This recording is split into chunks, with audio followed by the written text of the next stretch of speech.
Continuo contigo, aí sim, para a gente falar do nosso assunto combinado aqui, que também é extremamente complexo e também trata de Estados Unidos, é o conflito no Oriente Médio, que segue se intensificando, ou seja, num ritmo que talvez fosse esperado pelo que a gente via do que vinha acontecendo, mas não dentro de um acordo de paz com um tempo para os dois lados respeitarem e, nesse tempo, inclusive, chegar a um fim de guerra, né, no finalzinho desse tempo. Mas não é isso, nada do que está acontecendo. Os conflitos vêm aumentando, os ataques vêm aumentando e, mais uma vez, o Estreito de Hormuz sendo esse palco principal da guerra que segue acontecendo, né, professor? Não, sem dúvida nenhuma, são negociações muito difíceis. A gente tem que lembrar que o primeiro ataque dos Estados Unidos, junto com Israel, ao governo do Irã, né, ao país Irã, ele aconteceu durante uma negociação, então as negociações estavam abertas, eles estavam conversando, estavam negociadores juntos, e ainda assim os Estados Unidos resolveu atacar. Não seria um memorando de entendimento que foi assinado no mês passado com 14 pontos que eram um pouquinho abstratos, não eram muito certeza, que prometia continuar negociando, queria impedir essa guerra, mesmo porque existem atores que se favorecem com a continuidade da guerra, como é o caso do Netanyahu, que forçou ao máximo que esse acordo de paz melasse, né? Como? Invadindo o Líbano e pressionando, inclusive chegando a bombardear a capital do Líbano, né, Damasco, que entrou no mesmo tabuleiro, porque aqui a gente está falando de um acordo que é sobre o Irã, mas é também sobre a região Oriente Médio. E nesse sentido, enquanto Netanyahu não tem menor pressa para que essa guerra acabe, porque ele tem eleição agora no final do ano, e para ele, quanto mais tempo a guerra continuar, para ele é benéfico politicamente. A gente tem o Irã, que também não tem a menor pressa, porque está mostrando que conseguiu barrar o avanço, né, da grande potência militar do mundo, potência militar e econômica.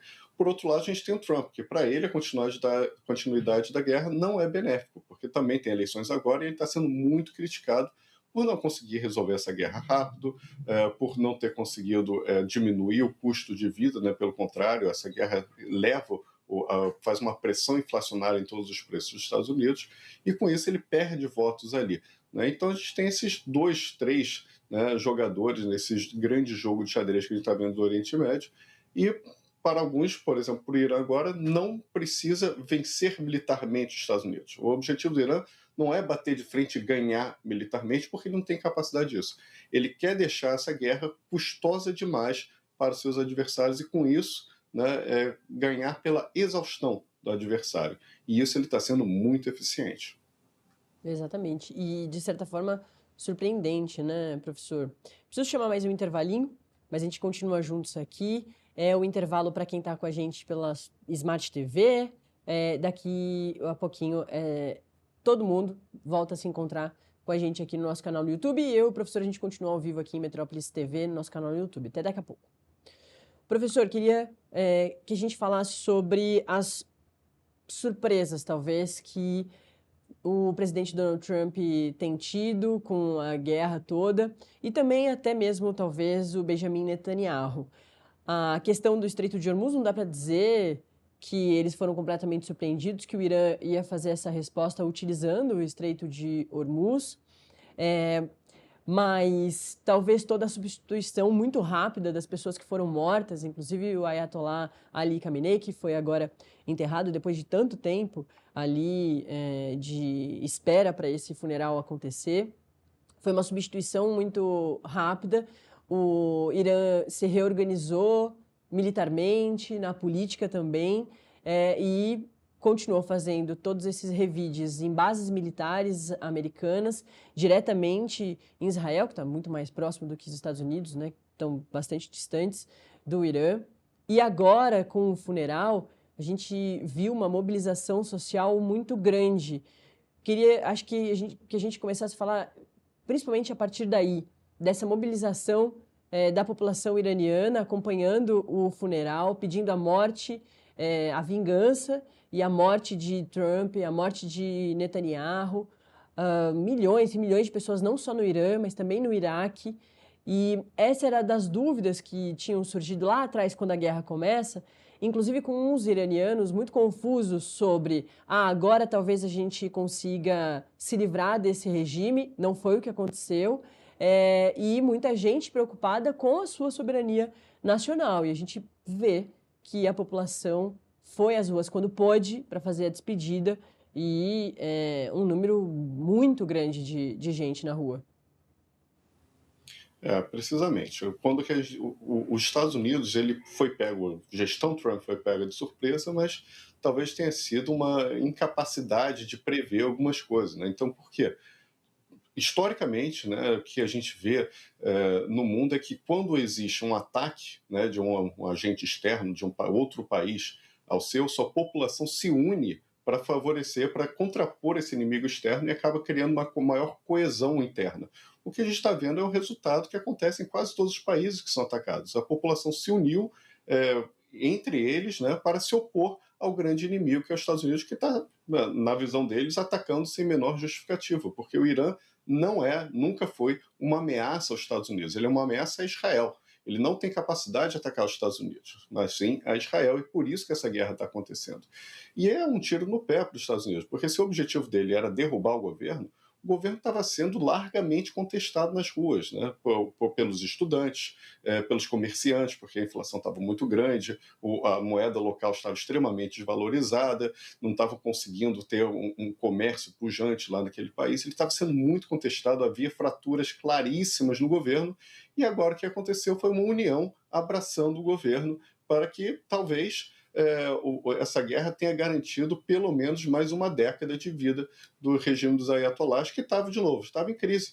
Estava sendo contestado pelo regime, pelo como ele trata as mulheres, né? Teve aquela revolta pela morte de uma curda que não estava, segundo a polícia dos bons costumes, utilizando o véu da maneira correta, e agora foi um tiro no pé. Além disso, todos os grandes princípios, grandes objetivos anunciados pelos Estados Unidos, eles não conseguiram, né? Então, desmantelar o programa nuclear, eles não abrem mão. Desmantelar o programa de mísseis, nem se fala mais sobre isso. Derrubar o regime, eles se mostraram extremamente resilientes e com capacidade de restituir os líderes. E os grandes aliados dos Estados Unidos, com exceção de Israel, os grandes aliados dos Estados Unidos na região, estão repensando essa aliança, porque os Estados Unidos estão mostrando incapaz de manter a segurança deles na frente do Irã, né? O Irã está conseguindo atacar todas as bases militares dos Estados Unidos da região, e a única coisa que os Estados Unidos faz é retirar seus militares de lá, e esses países acabam sendo atacados. Então, qual é o real benefício para esses países manter essa aliança militar com os Estados Unidos? Isso fica em pauta, fica sendo questionado, e com isso se dilui o poder dos Estados Unidos na região. Professor, tem gente aqui no nosso chat falando sobre o quanto o único que tem se beneficiado com a guerra é o Benjamin Netanyahu. Queria ouvir também sobre Israel, porque é isso, é uma guerra conjunta. Pelo menos os Estados Unidos entram nessa guerra com Israel, vão lá, atacam o lugar onde o Ali Khamenei e outras lideranças da Guarda Revolucionária, lideranças muito importantes foram mortas lá em Teherã, mas também atacam uma escola feminina e matam um monte de criança, um monte de menina que não tinha nada a ver com o começo da guerra, lá em Minab, uma região ali próxima de Teherã. A guerra começa ali. E agora a gente vê que para sair da guerra, muito provavelmente, Trump vai precisar se distanciar do Benjamin Netanyahu. Ele já tem entrado em conflito em vários entendimentos sobre essa guerra toda. Mas assim como a gente mencionou que Estados Unidos estão com eleições em vista, logo depois da gente aqui, a gente vai ter a nossa eleição em outubro, e o presidente Donald Trump, ele não vai passar pelas eleições, mas o Congresso deles vai se renovar bastante lá em novembro. O Benjamin Netanyahu, sim, vai enfrentar também um processo eleitoral. E, claro, como você pontuou sobre o Trump e o quanto para ele tem sido bem ruim a participação na guerra e outras modificadas no tabuleiro mundial do próprio presidente Donald Trump, para o Benjamin Netanyahu também tem reflexos nas eleições. Mas para ele, talvez até isso tenha sido positivo, professor? Não, sem dúvida nenhuma, o grande beneficiado, o grande ator que está se beneficiando de toda essa crise do Oriente Médio é o Benjamin Netanyahu. Lembrando que Israel está, nesse momento, em 6 frentes diferentes, ele está atacando 6 países diferentes. Né? Por quê?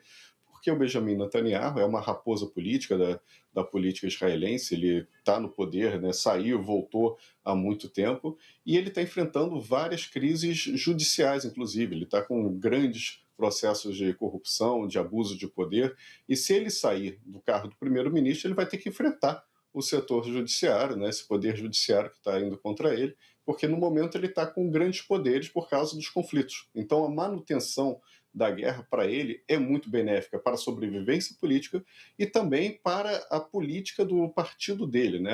O partido dele é claramente, declaradamente, a favor de uma expansão territorial de Israel para garantir sua segurança, mas para garantir mais territórios também, né? Avançando sobre territórios de outros países. E para ele isso é uma política muito que atrai muitos votos, né? A grande base eleitoral do seu eleitorado. Israel é essa política mais forte, mais militarista, né? Avançando sobre os direitos e territórios dos outros países. E se ele recebe um basta do grande aliado dele, que é os Estados Unidos de Trump, ele perde poder nessa eleição. E, de novo, essa eleição é fundamental para a sobrevivência dele e do partido dele. O professor, eu queria, acho que também falar um pouquinho mais sobre essas outras guerras que vêm acontecendo no mundo. A gente comentou agora de Israel, mas voltando um pouquinho sobre o presidente Donald Trump, ele teve uma participação importante, como sempre é, quando o Trump vai a eventos, às reuniões desses grupos todos, como, por exemplo, na semana passada na OTAN, e lá ele utilizou, inclusive, a ida dele para a OTAN, para a cúpula da OTAN, para se reunir com o Volodymyr Zelensky. Esses são encontros bastante polêmicos sempre, né? O Zelensky, inclusive, já foi até tido como humilhado por esse presidente e pelas pessoas muito próximas a ele, J.D. Vance e tudo mais, naquela outra situação. Mas ele se encontrou dessa vez com o Volodymyr Zelensky. Inclusive, durante esse encontro, ele deu várias declarações sobre um montão de situação, até sobre Brasil. Mas queria falar sobre Ucrânia e Rússia, que é uma outra guerra que começa sem o entendimento